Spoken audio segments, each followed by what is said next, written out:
안녕하세요. 한의사 정희안입니다. 오늘은 몸과 마음의 소통, 심신의학에 대해서 말씀드릴까 합니다. 몸과 마음은 서로 연결되어 있는데 몸은 몸대로 아프고 마음은 마음대로 아파서 서로 연결이 안 된다고들 생각을 하시거든요. 근데 사실은 몸이 아픈 건 마음이 이전부터 아파왔던 거기 때문에 한의학에서는 어떻게 보고 있는지, 그리고 또 치료는 어떻게 하는지 저하고 한번 살펴보는 시간을 가지시겠습니다. 지금 화면을 좀 보시면 유명한 배우가 나오고 있죠. 그리고 또 가수와 지금 한참 활동하는 가수들 보이실 겁니다. 이분들의 공통점이 뭘까요? 지금 마음의 어떤 그런 강박이라던가 스트레스라던가 이런 것이 몸을 힘들게 하는 병을 가진 분들을 제가 좀 모아봤거든요. 이제 가수 김장훈 씨나 가수 비 같은 경우도 본인이 공황증이 있다고 또 언론에서도 밝혔고요. 그리고 또 뭐 장국영 씨나 최진실 씨 같은 분도 심한 우울증이나 또 마음의 병이 깊었지 않습니까? 우리 일반인들도 이 못지않게 연예인들만큼 괴로운 분들 많다고 봅니다. 그런 분들이 요즘도 뭐 정신과를 많이 찾아가시거나 또 저처럼 심신의학을 전공으로 하는 이런 또 한의사들에게 찾아와서 또 상담을 많이 하시는데요. 이런 분들에게 도움을 드릴 수 있는 어떤 이야기가 오늘 좀 되었으면 합니다. 어떤 그 마음의 병이 있을 때 가장 원인을 많이 이제 꼽는 것이 스트레스인데요.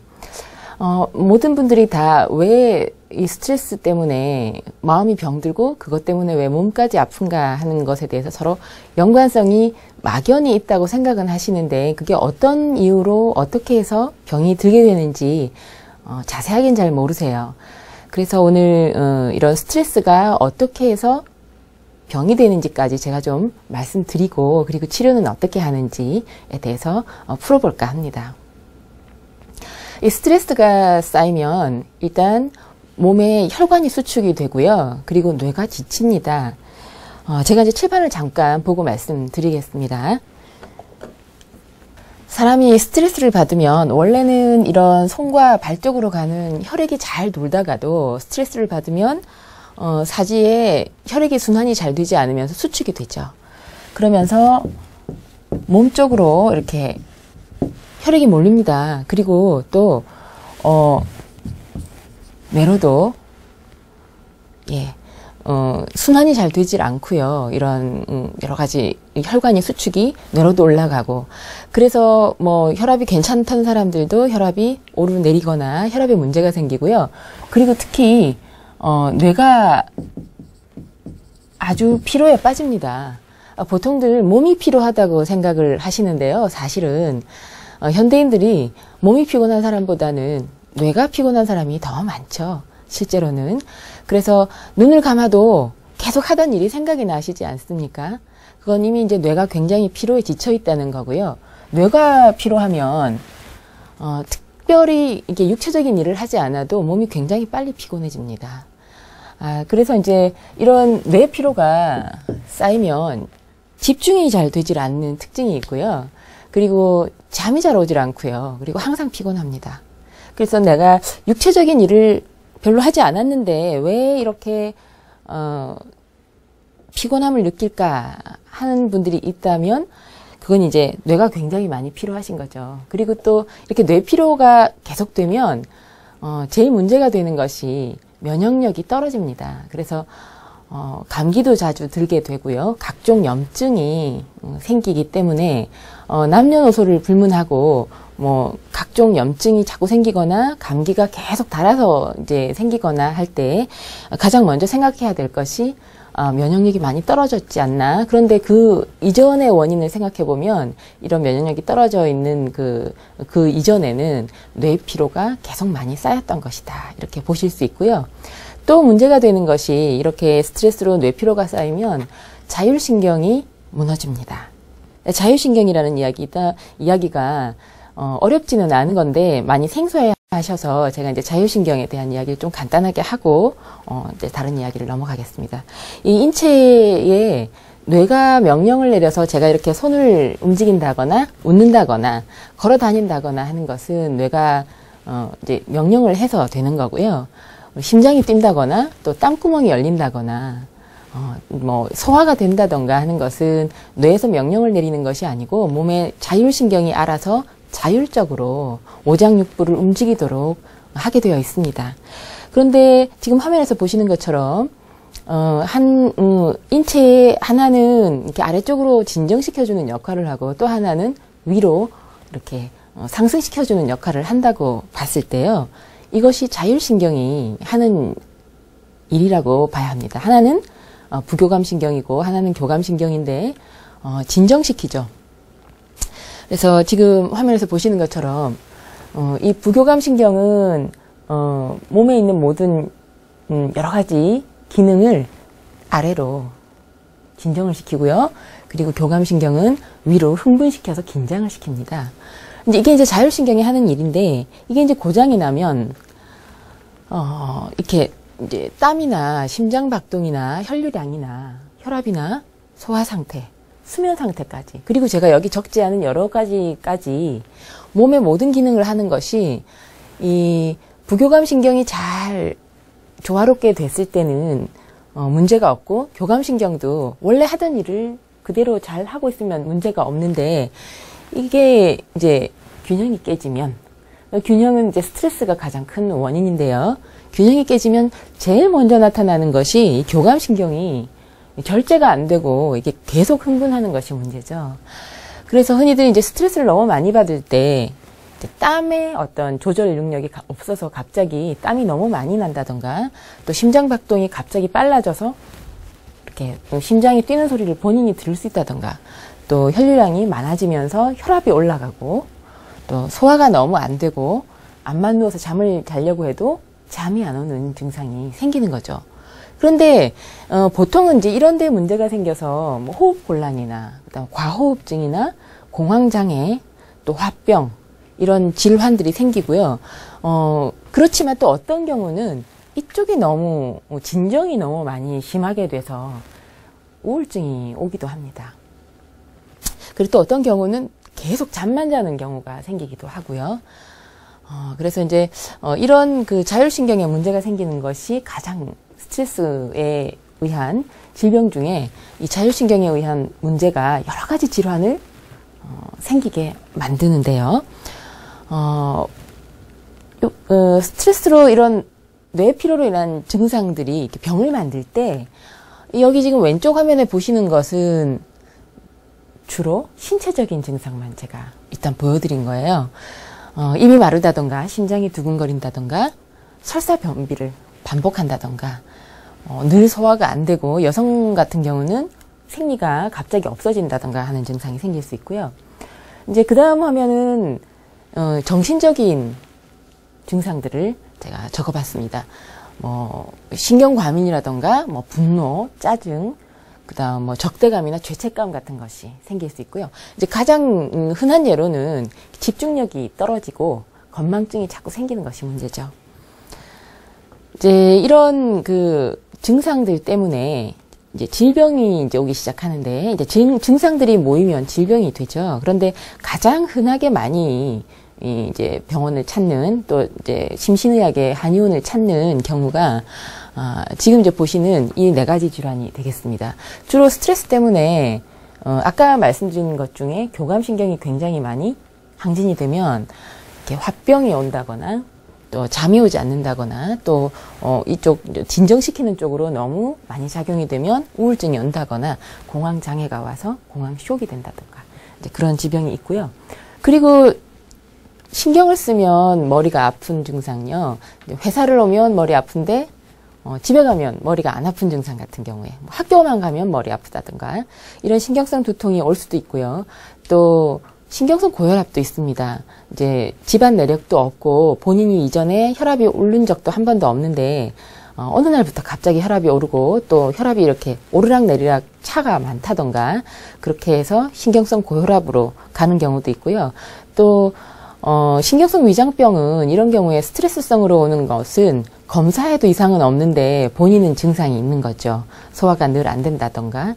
그리고 뭐 오랫동안 10년 이상, 뭐 20년 이상 아무리 검사해도 아무 이상이 없는데 뭐 계속 문제가 있다던가 소화되는데, 그리고 또 과민성 대장 같은 경우는 설사와 변비를 왔다 갔다 한다거나 이런 경우도 대부분이 다 신경성 질환 같은 경우는 검사에서 이상이 나타나지 않는다는 게 참 문제죠. 그리고 또 뭐 많은 경우지만 성기능에 문제가 생기기도 하고요. 또 불임이나 또 생리가 잘 해결이 되지 않는 경우, 또 탈모가 있는 경우도 있고, 또 뭐 아주 이제 생명에 지장이 있을 정도면은 심근경색이 오기도 하고, 또 중풍이나 암 같은 경우도 이런 스트레스나 신경성 질환으로 오기도 합니다.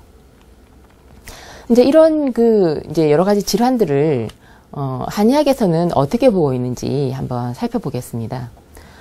이제 제가 아까 말씀드린 교감신경과 부교감신경은 사실은 한의학에서 이야기한 것은 아닙니다. 이건 이제 서양의학에서 나온 이론이긴 하지만, 이걸 한의학적으로 봤을 때는 교감신경은 양적인 에너지를 말하는 거고요. 부교감신경은 음적인 에너지를 말합니다. 그리고 또 화면에서 보시는 것 같이 교감신경은 척추 근처에 이렇게 흐르고 있어서요. 그 위치가 한의학에서 보는 그 배수혈의 위치하고 아주 흡사합니다. 화면에서 지금 이렇게 빨간 걸로 제가 이렇게 동그라미를 쳐왔는데, 그것이 오장육부가 서로 통하는 오장육부의 배수혈이라고 하는데 가장 중요한 혈자리입니다.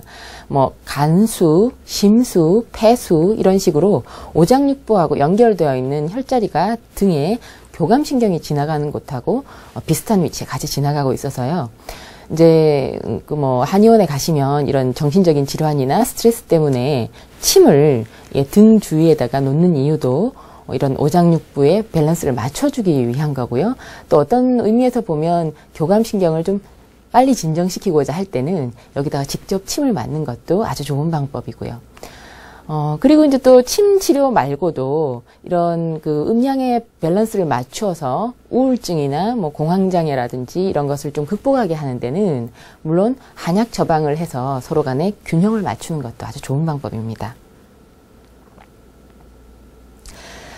예전부터 한의학은 이렇게 몸과 마음이 하나이기 때문에 이것을 따로 봐서는 안 된다고 보고 있었습니다. 그러니까 지금처럼 병원에서 정신적인 문제니까 그건 정신과에서 치료하고, 소화 안 되는 건 뭐 내과에서 치료하고, 이렇게 따로따로 본 것이 아니고, 이 증상의 원인이 스트레스나 정신적인 것이다라고 보면 그 치료 또한 몸과 마음을 함께 하는 거죠. 실제로도 마음은 몸으로 말하는 거고요. 그래서 마음의 병이 들면 몸에 먼저 증상이 나타납니다. 그래서 우울증 환자들이 대부분 보면 잠을 잘 자질 못하고요. 또 식욕이 떨어지죠. 그리고 의욕이 떨어지고요. 이런 것이 이제 정신적인 증상이 몸의 증상으로 나타났을 때 보통은 이제 뭐 그냥 신경적인 문제라고 해서 정신과적인 약만 드시지만, 사실은 보면 이렇게 몸과 마음이 두 개가 아니기 때문에 치료는 한꺼번에 가져가게 됩니다. 이런 교감신경과 부교감신경이 음과 양으로 되어 있고요. 이렇게 균형을 딱 맞추었을 때 가장 건강한 신체라고 할 수 있습니다. 그런데 한쪽으로 기울어지죠. 한쪽으로 기울어지는 것을 제대로 균형을 잡는 이런 것을 한의학에서는 뭐 여러 가지 병원에서도 그렇고요. 생리학적으로는 항상성이라고 부르죠. 그래서 인체는 항상 이렇게 항상성을 유지해야 건강한데요. 실제로는 마음의 병이 들면 이렇게 항상성이 잘 유지가 되질 않습니다. 보통은 뭐 교감신경이 너무 많이 올라가거나 또 부교감신경이 너무 많이 올라가서 문제가 생기죠. 그래서 치료는 항상 이 균형을 맞춰주는데 중점을 둬야 한다고 봅니다. 예를 들어서 교감신경이나 양적인 흥분이 너무 심하게 된다고 급할 때는 수면제를 먹거나 또 뭐 진정제를 먹거나 항불안제를 먹는 것은 당연합니다. 급할 때는 급한 불을 꺼야 하니까요. 그렇지만 이제 그 이후가 문제죠. 계속 교감신경이나 이런 양적인 기운을 밟아놓을 것이냐 하는 것이 문제인데, 그럴 때 참 이런 한약이나 침치료가 굉장히 많은 도움을 줄 수 있습니다. 또 이제 우울증 같은 경우는 항우울제를 많이 이제 처방들을 받으시는데, 물론 급할 때 항우울제가 아주 많은 도움이 되는 걸로 알고 있습니다. 그리고 한약재에도 이런 항우울제라던가 그 다음에 진정제라던가 이런 역할을 도와주는 그런 약재가 많은데요. 그런 것을 통해서 이렇게 균형을 잡아주면 차차로 약물이나 뭐 침치료가 없어도 충분히 혼자서 이렇게 균형을 잡을 수 있도록 이제 이끌어주기 때문에 나중에는 치료를 안 받으셔도 증상이 이렇게 균형을 딱 맞출 수 있는 거죠. 그런데 병원 치료 말고 과연 이제 일반인들이 어떤 도움을 받을 수 있는가 하는 것을 제가 좀 말씀드릴 텐데요. 모든 사람들이 다 병원에 가셔야 할 것은 아닙니다. 사실 아주 가벼운 경우의 스트레스는 이런 제가 지금 이렇게 치유를 통해서 제시해 드리는 걸로만 해도 충분히 치료가 가능합니다.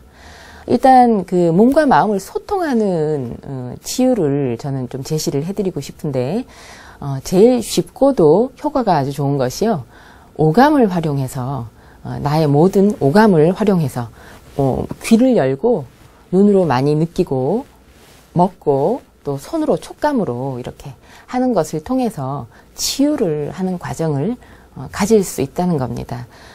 제가 이제 국영수에서 은미체로 이렇게 적어놨는데요. 지금까지 우리가 이제 국영수에 좀 집중을 했다면 이제는 오감을 활용하는 음악과 미술과 체육이라고 얘기했는데 스포츠를 얘기하는 겁니다. 그래서 이런 것을 활용을 하면 훨씬 더 몸이 받아들이는 이런 우리가 자극이, 지금은 컴퓨터나 이런 것 때문에 눈으로만 너무 시각적인 자극을 많이 받는데 그것 때문에 뇌가 굉장히 많이 빨리 피로해지거든요. 제가 이제 은미체 이렇게 오감을 활용해서 지금 치유를 하는 몇몇 분을 좀 한번 보여드릴 텐데요. 지금 먼저 악기를 좀 사용하는 것이 참 두뇌 건강을 유지하는 데 좋다 하는 신문 기사를 제가 좀 발췌를 했습니다. 그래서 이제 악기 연습을 하는 것이 두뇌 건강에 굉장히 도움이 된다는 이야기인데요. 이건 이제 실험을 통해서 이제 악기를 계속 배우는 사람과 악기를 배우지 않고 그냥 있는 사람들을 비교 분석한 내용입니다. 그래서 악기를 배운 사람들이 나중에도 기억력도 훨씬 더 좋고, 그 다음에 스트레스를 해결하는 문제에 있어서도 훨씬 우위에 있다는 이야기를 이렇게 기사로 좀 낸 거고요. 그리고 또 이 그림은 영화배우 하정우 씨가 이제 몇 년 전에 올림푸스홀에서 개인전을 한 사진입니다. 이제 이 경우에는 확실히 이제 미술이나 작품 활동을 통해서 본인의 일을 하는 데서 받는 스트레스를 이런데 집중하고 몰입함으로써 풀어나가는 아주 현명한 방법이 되겠습니다. 지금도 이제 하정우 씨는 계속 개인전을 하면서 이런 미술 활동을 계속 하고 있는데요. 하정우 씨뿐만 아니고 또 구혜선 씨도 또 그림을 그리는 걸로 알고 있고요. 또 배용준 씨 같은 경우는 사진 촬영을 아주 좋아해서 이런 촬영을 하는 그런 과정을 통해서 스트레스를 많이 해소를 한다고 합니다. 이제 이런 정신 건강을 관리하는데 특별히 좋은 것이 이런 그림을 그리거나 또 뭐 악기를 다루거나 이런 것인데요. 이분들 말고도 또 유명하신 정명훈 선생님 같은 경우도 지금 이제 이 책은 정명훈 선생님이 직접 이제 요리책을 내신 건데요. 이제 오케스트라를 지휘하면서 받는 그런 예민한 어떤 스트레스가 있지 않겠습니까? 그런 것을 이제 본인이 직접 음식을 만들면서 그런 과정을 통해서 몰입을 함으로써 이게 복잡한 것을 잊어버리고, 그리고 본인의 정신 건강에도 도움이 되고, 그렇게 함으로써 아주 좋았다 하는 경험을 바탕으로 이렇게 책을 내신 거예요. 그리고 이제 제가 일반인들에게도, 저희 환자분들에게도 이런 그림 활동을 하거나 음식을 만드는 데 좀 집중을 해보시라고 이제 많이 권하는데, 실제로 이런 활동을 하신 분하고 이제 그렇지 않고 그냥 치료에만 매달리시는 분하고는 아주 효율적인 차이가 많이 나는 것을 실제로 제가 경험을 했습니다. 그래서 치료를 받으시면서도 이제 본인이 좋아하는 어떤 활동을 음악, 미술, 스포츠를 통해서 같이 하시면 다른 분보다 훨씬 치료 효율이 좋았던 거를 직접 좀 경험을 했고요.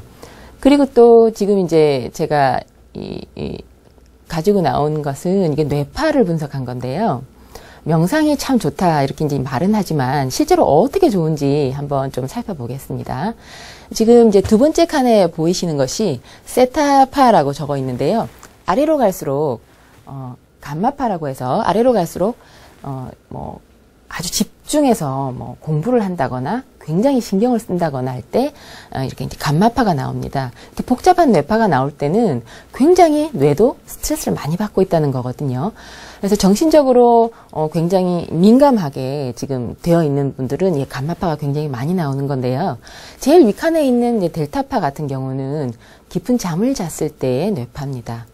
그런데 명상을 하고 있을 때 뇌파는 깊은 잠을 잤을 때 뇌파 그 아래 칸에 있는 세타파가 나오게 되는데 그만큼 이제 잠에 바로 들기 직전의 상태로 뇌파가 움직이는 겁니다. 그러면 이렇게 세타파처럼 뇌파가 그림처럼 이렇게 아주 곡선이 편안하게 나와 있는데요. 실제로도 심장도 비슷하게 뛴다고 보시면 되겠습니다. 그래서 호흡도 같이 따라가게 되고요. 그래서 이렇게 느린 속도로 혈류량이 이제 유지가 되고요. 그리고 또 호흡도 유지가 되면서 실제로 이렇게 명상을 수행을 하신 분들의 혈압이 그렇지 않은 사람에 비해서 점점 낮아지는 것을 봤고, 그리고 또 스트레스 호르몬도 이런 명상을 하시는 분들의 호르몬은 굉장히 지수가 아주 낮아진 걸로 보였고요.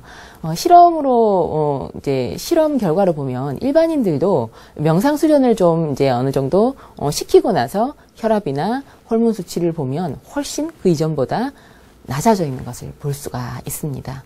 그리고 이제 제가 뭐 명상 이런 이야기가 참 어렵다고들 생각을 하셔서 일반인들 잘 안 하시는데요. 제가 이제 진료실에서 여러 가지 치료를 같이 하면서 이제 명상을 한 번 해보지 않으신 분들을 좀 이제 가르쳐 드려서 직접 하게 했을 때 그냥 치료만 받으시는 분하고 그리고 명상을 직접 하루에 20분씩, 30분씩 꾸준히 하신 분하고는 아주 치료 효율이 많이 차이가 나서 전체적인 치료 기간도 아주 차이가 많이 나는 것을 제가 봤고요. 그리고 이제 또 명상뿐만이 아니고 실제로는 자연을 벗하는 것도 아주 좋은 치료 방법 중에 하나입니다.